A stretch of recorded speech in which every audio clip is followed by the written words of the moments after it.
महिलाओं और खिलाड़ियों के बाद राज्य आंदोलनकारियों को भी मिल सकता है 10% क्षैतिज आरक्षण। कैबिनेट की सब कमेटी ने लिया फैसला। 10 फरवरी को कैबिनेट बैठक में आ सकता है प्रस्ताव।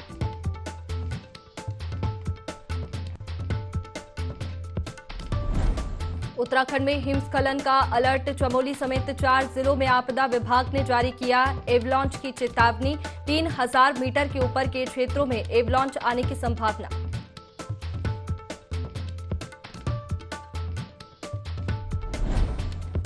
सीएम धामी की पहल पर थराली में विद्युत समस्या समाधान शिविर का आयोजन। विभाग के अधिकारियों ने बिलों में गड़बड़ियों की समस्याओं का किया समाधान। बिजली की बचत को लेकर भी किया जागरूक।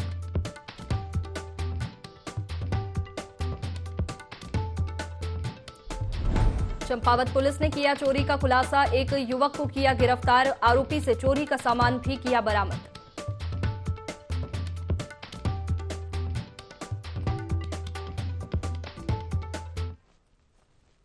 नमस्कार, आप देख रहे हैं देवभूमि लाइव। मैं हूं आपके साथ में वैष्णवी और खबर की शुरुआत करेंगे देहरादून से, जहां धामी कैबिनेट की महत्वपूर्ण बैठक होगी। बता दें कि सचिवालय में ये बैठक 10 फरवरी को होगी।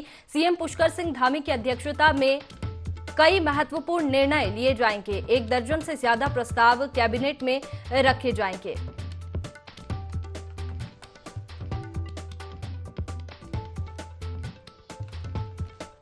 तो धामी कैबिनेट की महत्वपूर्ण बैठक होगी। सचिवालय में 10 फरवरी को बैठक होगी।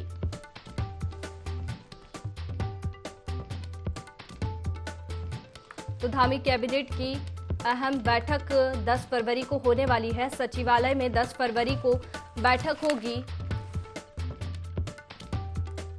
अध्यक्षता में लिए जाएंगे कई महत्वपूर्ण निर्णय। 1 दर्जन से ज्यादा प्रस्ताव कैबिनेट में रखे जाएंगे। तो धामी कैबिनेट की ये महत्वपूर्ण बैठक होगी। सचिवालय में 10 फरवरी को बैठक होगी।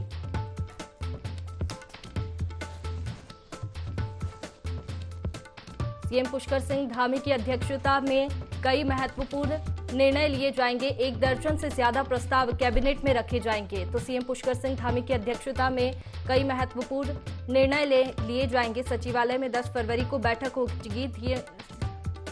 सीएम धामी कैबिनेट की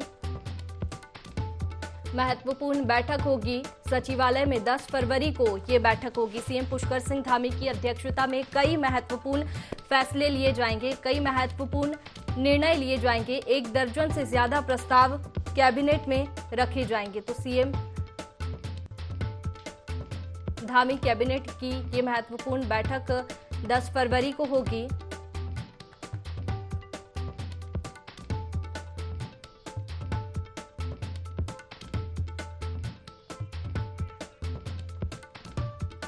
चलिए ज्यादा जानकारी लेंगे। हमारे सहयोगी आकाश हमारे साथ फोन लाइन पर जुड़ गए हैं। आकाश, कह सकते हैं कि बैठकों का दौर चल रहा है। इससे पहले जोशीमठ को लेकर बैठक हुई और अब ये 10 फरवरी को बैठक होने वाली है कैबिनेट की। देखिए बिल्कुल, जिस तरीके से 10 तारीख को ये कैबिनेट की बैठक मुख्यमंत्री पुष्कर सिंह धामी की अध्यक्षता में होनी है और माना जा रहा है कि इस कैबिनेट बैठक में कई महत्वपूर्ण फैसले जो है लिए जा सकते हैं।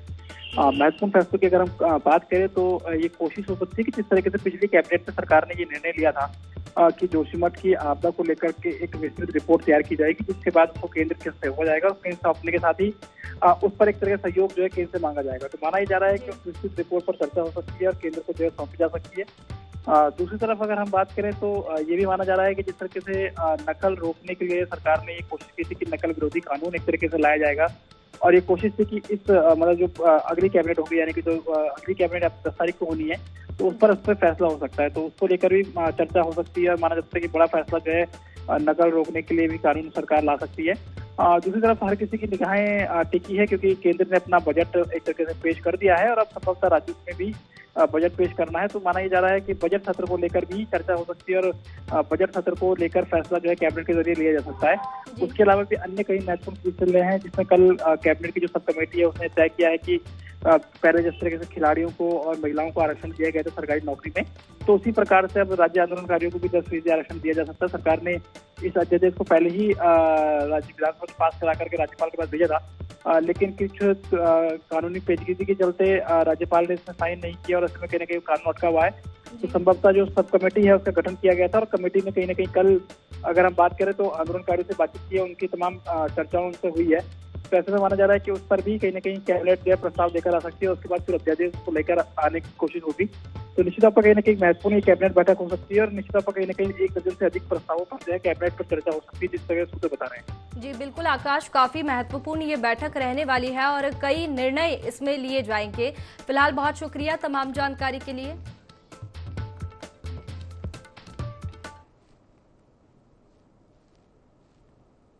चलिए आगे बढ़ते हैं। पर्यटन मंत्री सतपाल महाराज ने पौड़ी गढ़वाल के बिलखेत में पैराग्लाइडिंग का शुभारंभ किया। इस दौरान पर्यटन मंत्री खुद भी पैराग्लाइडिंग का लुत्फ उठाते हुए नजर आए। वहीं सतपाल महाराज ने कहा, पैराग्लाइडिंग से स्थानीय लोगों को रोजगार मिलेगा।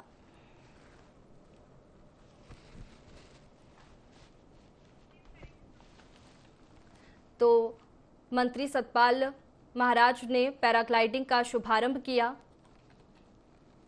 पर्यटन मंत्री सतपाल महाराज ने पौड़ी गढ़वाल के बिलखेत में पैराग्लाइडिंग का शुभारंभ किया। इस दौरान पर्यटन मंत्री खुद भी पैराग्लाइडिंग का लुत्फ उठाते हुए नजर आए। वहीं सतपाल महाराज ने कहा कि पैराग्लाइडिंग से स्थानीय लोगों को रोजगार मिलेगा।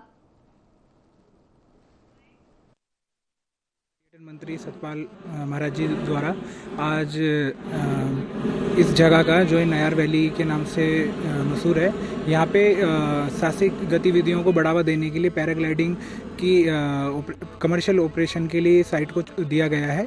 और आज हमारी कंपनी द्वारा फ्लाइंग सफारी इंडिया द्वारा यहाँ हॉट एयर बैलून का भी संचालन किया गया है, जिसमें महाराज जी द्वारा आज हरी झंडी दिखाई गई है। और यहाँ पर ये इसका विकास होने से जो हमारा टूरिस्ट है जो लंसडाउन आता है उसके पास कोई एक्टिविटी नहीं होती है, वो आगे सतपुली आकर के इस क्षेत्र में आकर के और यहाँ जो एक्टिविटी हो रही है, हमारी फ्लाइंग एक्टिविटी हो रही है, उसमें पार्टिसिपेट कर सकता है।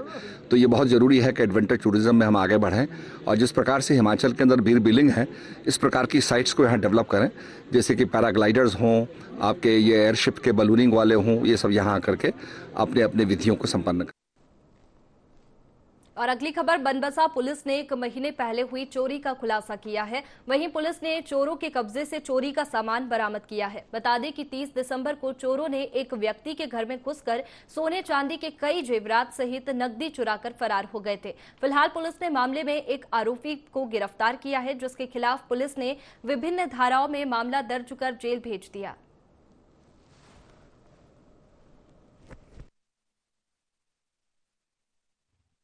ज्वेलरी और नकदी चोरी हुई। इस संबंध में थाना बनबसा में FIR पंजीकृत करके और इसके खोजबीन के लिए टीमें लगाई गई थी। उसमें सर्विलांस टीम भी थी, मैनुअली भी टीम काम कर रही थी। एक व्यक्ति जो उसी गांव का रहने वाला था, आशीष, तो वो संदिग्ध और प्रतीत हुआ और उससे पूछताछ की गई तो उसके द्वारा इसमें स्वीकार किया गया था कि उसके द्वारा ये चोरी की गई थी। और जो आशीष व्यक्ति हमने जिसको गिरफ्तार किया था, तो उसके पास से ही जो उसने ज्वेलरी चुराई थी वो ज्वेलरी भी बरामद हुई है। गिरफ्तार करके अग्रिम कार्रवाई के लिए न्यायालय पेश किया। चलिए आगे बढ़ेंगे। देहरादून में मेडिकल और जिला अस्पताल कोरोनेशन को आखिरकार कई महीने बाद यूरोलॉजिस्ट मिल गया है।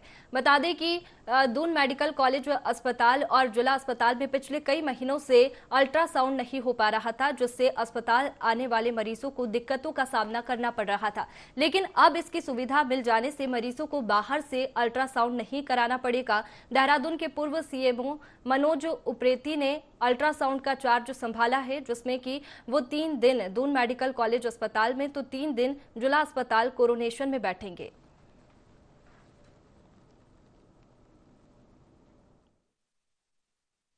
पहली पसंद थी वो मेरा क्लिनिकल वर्क था, तो मुझे जो है जिम्मेदारी दी गई थी CMO की, तो वो मैंने अपना जो जितना मुझसे बन पड़ा मैंने उसको निभाया।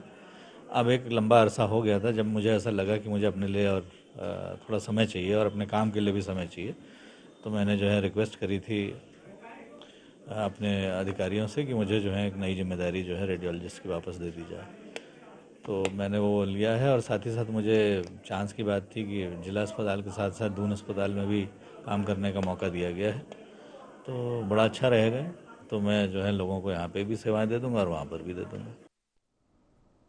और अब खबर हल्द्वानी से, जहां नगर निगम और जिला विकास प्राधिकरण ने बनभुलपुरा के लाइन नंबर 8 और 12 में जेसीबी चलाकर 2 अवैध बिल्डिंग ध्वस्त कर दी। बता दें कि बीते दिनों कुमाऊं कमिश्नर दीपक रावत ने यहां छापामार कार्रवाई की थी, जिसके बाद अवैध निर्माण को ध्वस्त करने के निर्देश दिए थे। जहां सरकारी कार्रवाई के दौरान स्थानीय लोगों ने सरकारी कार्य में बाधा डाली, साथ ही अधिकारियों और कर्मचारियों के साथ अभद्रता की, जिसके बाद पुलिस ने 5 नामजद और 200 अज्ञात लोगों के खिलाफ मुकदमा दर्ज किया। वहीं 2 दिन का समय दिए जाने के बाद आज नगर निगम और जिला विकास प्राधिकरण ने संयुक्त रूप से दोनों अवैध बिल्डिंग को जेसीबी चलाकर ध्वस्त कर दिया।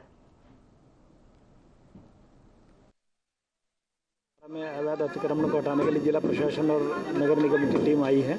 यहाँ पर पर्याप्त पुलिस बल का इंतजाम किया गया है। मैं स्वयं उपस्थित हूँ यहाँ पर, और जो अवैध अतिक्रमण को हटाने का कार्य है वो शांतिपूर्वक चल रहा है। निर्माण नजूल जमीन पर अवैध कब्जा करके बनाए जा रहे थे, उसका निरीक्षण 30 तारीख को किया गया था। निरीक्षण के दौरान ही जो इस प्रकार अराजकता भद्रता की गई, राजकीय कार्य बाधा उत्पन्न की गई, यह बात उचित नहीं थी। जमीन भी अवैध है, निर्माण भी अवैध है, उसके बाद ही अराजकता ठीक बात नहीं थी। और ये बार बार शिकायतें आ रही थी कि इस क्षेत्र में लगातार अवैध निर्माण, अवैध कब्जे हो रहे हैं, उसके बाद कार्रवाई नहीं हो रही है।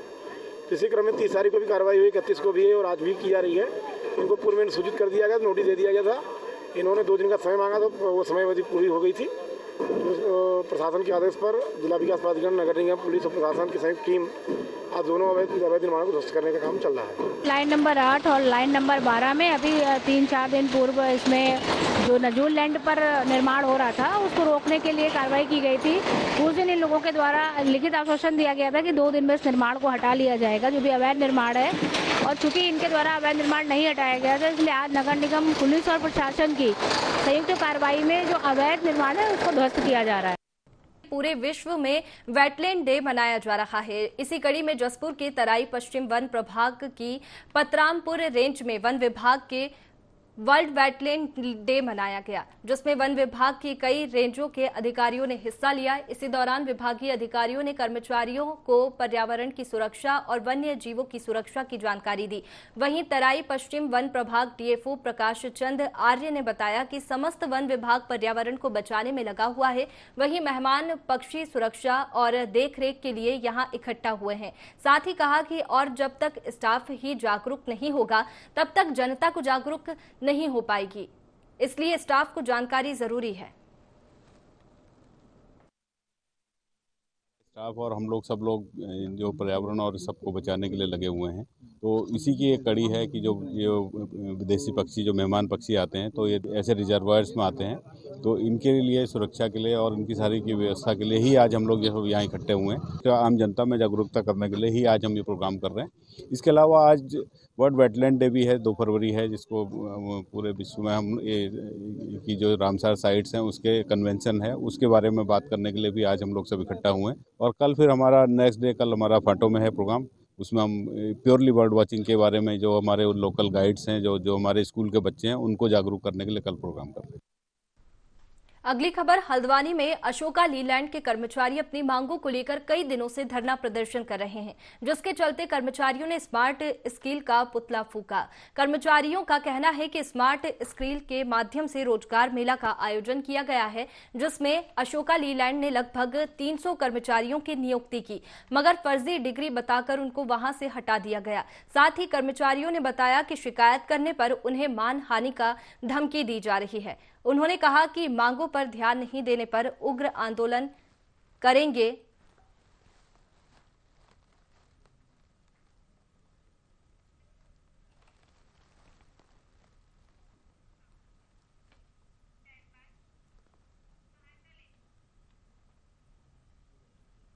चलिए आगे बढ़ेंगे। भू धसाव से प्रभावित जोशीमठ में आपदा प्रभावितों को हरिद्वार के एक ट्रस्ट की ओर से पशु आहार दिया गया। हरिद्वार की मां तारा माता ओकारानंद ट्रस्ट की ओर से ये पशु आहार दिया गया। जोशीमठ पालिका मार्केट में बने कैंप में ये कपिला पशु आहार बांटा गया। करीब 500 बैग पशु आहार वितरण हो चुका है। ट्रस्ट बकायदा नगर के वार्डों में पशुधन का सर्वे कराकर पशु आहार बांटा जा रहा है, जिससे राहत शिविर में रह रहे आपदा प्रभावितों के मवेशियों को कोई समस्या न हो। माता है जिनका ओंकारानंद ट्रस्ट और तारा माता ट्रस्ट के नाम से है। इन्होंने पिछले बार तपोवन की आपदा में सबसे ज़्यादा मदद अगर किसी ने की तो माता तारा ने की, और माता तारा तपोवन में भी बहुत सारे घरों में गई, परिवारों घरों में गई, वहाँ पे लोगों के सुख दुख बांटे। और जब उनको ये पता चला कि जोशीमठ में भी इस तरह से आपदा है तो उन्होंने मेरे से भी संपर्क किया। तो मैंने कहा पूज्य माता जी, इस समय गाय पशु सबसे ज़्यादा प्रभावित हो रहे हैं। मनुष्य के लिए तो कहीं ना कहीं से सरकार भी लगी है, लेकिन पशुओं की स्थितियाँ अभी खराब हो रही है। तो माता जी ने तुरंत ही 500 बैग कबीला पशु आहार का यहाँ पे भेजा, जिससे 9 वार्ड में, प्रत्येक वार्ड में जितने पशुपालक हैं, जो कि लिस्ट 600 की लिस्ट हमको पशुपालन विभाग से प्राप्त हुई, और प्रत्येक वार्डों में बहुत अच्छे ढंग से माता जी के आशीर्वाद से यहाँ पे सभी पशुओं को ये चारा प्राप्त हो रहा है। चलिए आगे बढ़ते हैं। आमजन बजट को लेकर उत्तराखंड के सीएम पुष्कर सिंह धामी ने प्रेस कॉन्फ्रेंस की और विस्तार से जानकारी दी। आइए आपको सुनवाते हैं बजट पर सीएम धामी की प्रेस कॉन्फ्रेंस। बजट पर क्योंकि वैसे तो पहले ही कल आप सभी लोग जो हमारी तरफ से एक बजट पर प्रतिक्रिया जानी थी, लेकिन आज संक्षेप रूप में फिर भी चूंकि कुछ उत्तराखंड से संबंधित और जो देश के बजट में प्रमुख रूप से जिन चीज़ों को लिया गया है उनकी चर्चा करने के लिए आप सबके समक्ष आप सबको आज यहाँ पर संवाद और मैं कहूँ कि एक मिलन भी है। बहुत दिनों से मिलन भी नहीं हो पाया, और इसके साथ साथ यह भी हमने तय किया था कि आज चंद्रशेखर जी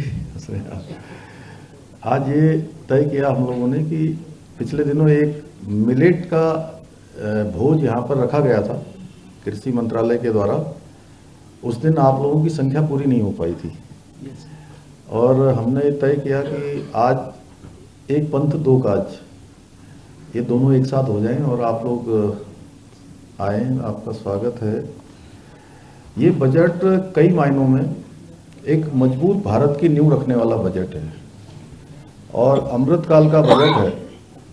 इस बजट में इस स्वर्णिम काल में, जिसको अमृतकाल हम कह रहे हैं, ये भारत का स्वर्णिम काल भी है।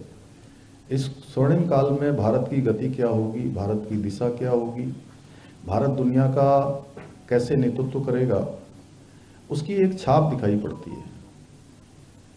जहां 2014 में जब प्रधानमंत्री के रूप में आदरणीय मोदी जी ने काम करना शुरू किया था, तब से लेकर अगर हम आज तक का आकलन करें तो प्रति व्यक्ति आय जस्ट उसके दुगना हो गई है।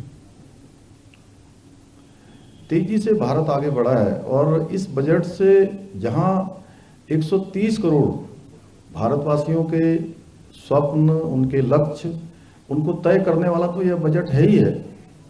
इसके साथ साथ यह बजट जो आज भारत एक ग्लोबल लीडर के रूप में उभरा है, तेजी से भारत जो दुनिया का नेतृत्व करने वाला भारत बना है, और पूरी दुनिया की जो अपेक्षाएं इस समय में, जब पूरी दुनिया की अर्थव्यवस्था गड़बड़ा रही है, लड़खड़ा रही है, ऐसे समय में भारत 10वें स्थान से 5वें नंबर की अर्थव्यवस्था बन गया है। तो पूरे विश्व की भी जो अपेक्षाएं हैं, उन अपेक्षाओं को पूरा करने वाला भी ये बजट है। इसके साथ साथ जो गरीब वर्ग के लिए वित्त मंत्री जी ने जो बजट कल रखा है, उसमें जो टैक्स रिजीम में टैक्स छूट की सीमा 5 लाख थी सालाना, उसको बढ़ाकर 7 लाख रुपए कर दिया गया है। ये जहां इस बजट में उद्यमियों की, गरीब वर्ग की और मध्यम वर्ग की विशेष रूप से चिंता की गई है। इसके साथ साथ अभी मैं इस कार्यक्रम में आने से पहले आज जिला कारागार देहरादून में गया था, तो वहाँ पर जब मैंने उनको बताया आज कि इस बजट में एक और प्रावधान किया गया है कि जो कैदी जेलों में बंद हैं, जो निर्बल वर्ग के हैं, वृद्धजन हैं, जिनकी कोई बेल लेने वाला नहीं है, उस धनराशि का प्रावधान भी इस बजट में किया गया है, जिससे कि मैं समझता हूँ 2 लाख कैदी ऐसे हैं जिनकी सजा पूरी हो गई है, लेकिन रिहाई के लिए जो रकम तय होती है वो न होने के कारण से वो जेल में बंद रहते हैं।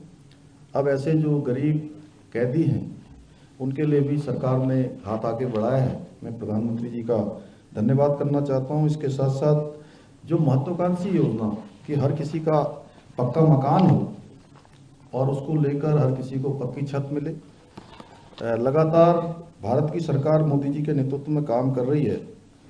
इस बजट में प्रधानमंत्री आवास योजना का बजट 66% से बढ़ाकर 79,000 करोड़ रुपए कर दिया गया है, जिससे कि अब शहरी इलाकों में जो मकान बनाने के लिए 2.5 लाख रुपए की मदद होती थी, अब कुल मिलाकर 3 जनवरी 2022 तक अभी तक 1.14 करोड़ घरों के निर्माण को मंजूरी दी गई थी, जिनमें से 53.42 लाख घरों का निर्माण और वितरण हो चुका है और नई तकनीकों का उपयोग करके 16 लाख घरों का और भी निर्माण किया जा रहा है। तो निश्चित रूप से 66% का बजट बढ़ाना, यानी कि गरीब वर्ग की विशेष रूप से इसमें चिंता की गई है। इसके साथ साथ महिलाओं के लिए इस आम बजट में कई सौगात दी है, जिसमें से अमृतकाल में महिलाओं के लिए नई बचत योजना का ऐलान किया गया है। इस योजना में 2 साल के लिए इस योजना का आगे का प्रावधान किया गया है, जो मार्च 2025 तक महिलाएं 2 लाख रुपए तक का महिला सम्मान बचत पत्र खरीद सकती हैं और इस पर 7.5% की सालाना दर से ब्याज दिया जाएगा और बीच में अगर जरूरत पड़ती है तो इस पैसे को आंशिक रूप से निकासी भी की जा सकती है। चलिए आगे बढ़ते हैं। उधम सिंह नगर की काशीपुर पुलिस ने 3 शातिर बदमाशों को गिरफ्तार किया है। पकड़े गए आरोपी मुंबई में तमंचे की सप्लाई करने जा रहे थे। पुलिस ने आरोपियों के पास से 5 तमंचे और जिंदा कारतूस बरामद किए हैं। कोतवाली प्रभारी मनोज रतूड़ी ने बताया कि तीनों आरोपी उत्तर प्रदेश के रहने वाले बताए जा रहे हैं। पुलिस पकड़े गए आरोपियों के खिलाफ केस दर्ज कर जांच में जुट गई है।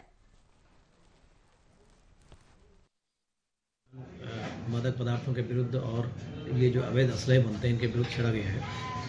इसी कड़ी में हमारी टीम जो मुखबिरों के माध्यम से सूचना एकत्र करते हैं और इस टाइप का यदि कोई अवैध असला का कहीं व्यापार हो रहा है तो उसके संबंध में जानते हैं। तो कल इसी कड़ी में मुखबिर की सूचना पर 3 लोगों को गिरफ्तार किया है, जिनके कब्जे से 5 तमंचे बरामद हुए हैं। जो उत्तराखंड का बॉर्डर वहाँ से ये तमंचे खरीद के ला रहे थे और इन तमंचों को लेके ये बाहर बम्बई वगैरह जाके इनको बेचना चाहता है। तो मुखबिर की सूचना पे 5 लोग एक साथ गिरफ्तार किए गए हैं। 5 की गिरफ्तारी के बाद उनके विरुद्ध वैधानिक कार्रवाई की जाएगी। फिलहाल देवभूमि लाइव में इतना ही। मुझे दीजिए इजाजत। आप बने रहिए IND 24 पर। नमस्कार।